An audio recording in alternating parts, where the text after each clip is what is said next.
guys, it's Jen here with Tea and Tattered Things, and today I wanted to share with you and invite you to join me on my January journal challenge. Now, this challenge is something that's been on my mind for a while, and I decided that the new year was a good time to implement it. Back in the fall, I started this I hate to call it a diet program because that has such negative connotations. I started an eating and lifestyle program, and it did incorporate diet and exercise, but what this program really emphasized was resting, which is great for an exercise program, but it emphasized active resting versus passive resting, and it was a really interesting idea to me. When you're resting actively, you're not just sitting there watching TV or being on your phone, you're doing things that nourish you. So it thought of rest as more of activities that feed you instead of just distracting you. And that was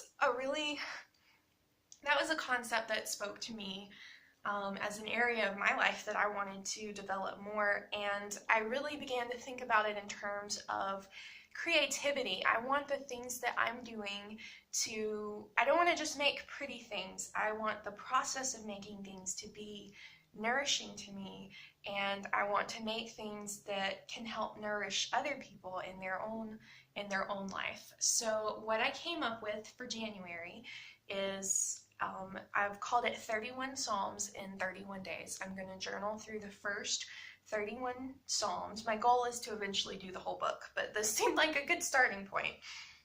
I'm going to journal through the first 31 Psalms, and I chose the Psalms because the Psalms themselves the book of Psalms is a creative endeavor. It's music, it's poetry, and I think it's not a coincidence that Psalms is the biggest book of the Bible. I think God values our creativity because He is such a creative God. I mean, go look out in your backyard and just be amazed at the variety of things. I love watching nature shows because you just see the astounding variety of things that He's created. And I believe that when we take our tiny human hands and our tiny human tools and we make our tiny human effort at making something, I believe that He can use that in a powerful way to draw us closer to Him. I think the creative process can be such a powerful tool towards intimacy with God. So that being said, I wanted to show you how I've set up my journaling process for this month, and then I want to encourage you to look at your own tools, see what you can use this month. And even if you just read the Psalms and take notes, I mean, writing is a creative process, so I really want to encourage you to join me. But I didn't want this challenge to completely overwhelm me, so I'm working in a passport-sized traveler's notebook insert. So it's a small notebook, and I just want to give it a quick flip and show you what I'm going to be working in, and then show you some of my tools as well. I didn't want to every day have to go to my stash and try to figure out what I was going to do. I've gathered everything, so every day I can reach for this wonderful bag and everything that I need to journal is inside.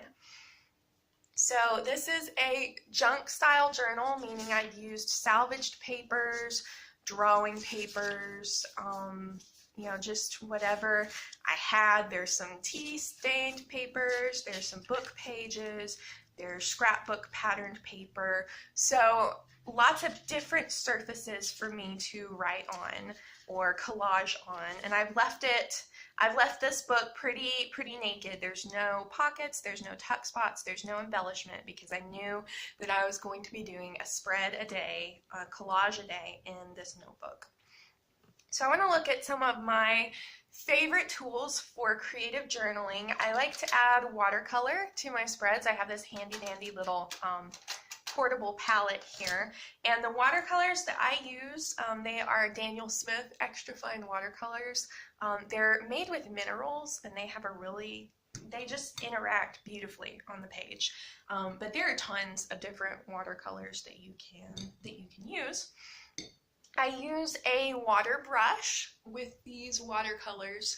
I have found that if I use a regular watercolor brush, I tend to put too much water on the page. So these pages were not meant to handle that. So if I use that, I can really control the amount of water. I use a couple of different pens. I use micron pens if I want to write something that is going to be, like if I'm going to do watercolor over it, because they are permanent. They won't run when you put water over them. I also use, this is a Pilot Metropolitan fountain pen. I love this pen. It writes so beautifully. It makes writing really fun. I got this on Amazon. I think it was like $13. It was very affordable for a fountain pen, and it writes beautifully. So I do all of my journal entries in with this pen because it's so much fun. Okay, now for my collage elements, I have a few different things in here. This is, I call them, my bag won't sit up. I call these my little scraplet flippers. It's just a little pad that I've assembled, and it has different papers that you can use for collage. And so you just pick what page you want and rip it out. So I don't have to go to my whole stash and try to find papers to use. I've already put together a pad of collage papers that fit with the theme of my journal, and they match. It's so cute. I also use, let me see, what else do I have here? Washi tape. Washi tape is great for just adding color to a page, for embellishing, taping on different things. So I have a few different colors of that I've picked to go along, and it's in my bag. So again, I don't have to go and raid my stash. It's all in my bag. I also have some fussy cut images that I have taken from different books, and I'm going to do another video shortly on where I get some of that stuff, but it's a lot of nature oriented, just cut out things that I use in collaging. And I also have some small elements here. Some little flowers. I actually cut these out of wrapping paper. Some different words. Patience, not my favorite word, but oh well. So just other little embellishments that I have in here, and I just picked a color scheme and then added everything. So again, don't have to raid my ephemera stash. I just have this here with me. I also picked one stamp set to use, and I love these clear stamp sets. They're flat, and you can get these for like just a few dollars at Hobby Lobby, and so you have a whole set, but they're flat and you can stick it in your bag. I used on the cover of this, I used the tree, and then I used that word discover. So doing it this way, I have my stamp set that I'm going to use all picked out. I do those stamps with Memento ink. It is a permanent ink, so when it's dry, you can paint over it with watercolors. You can do other things on top of it, and it's not going to run. What else was I going to show? Oh, glue. Glue is really important. For most of my collaging, these elements are pretty thin. They're on pretty thin paper. So I use this Elmer's Craft Bond Extra Strength Glue Stick.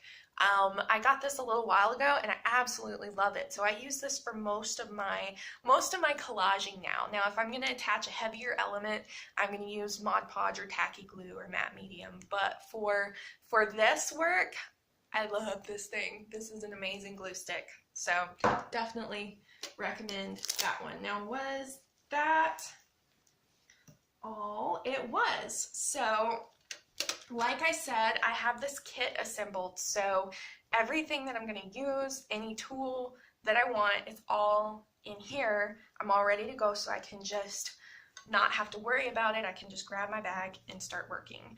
So that is it. As far as that goes, I really do want to encourage you to take part in this journal challenge on whatever level that you feel comfortable with. It's just such an amazing way to start the year. It's an amazing way to be intentional with your time, and it's really such a sweet way to try to draw closer to the Lord.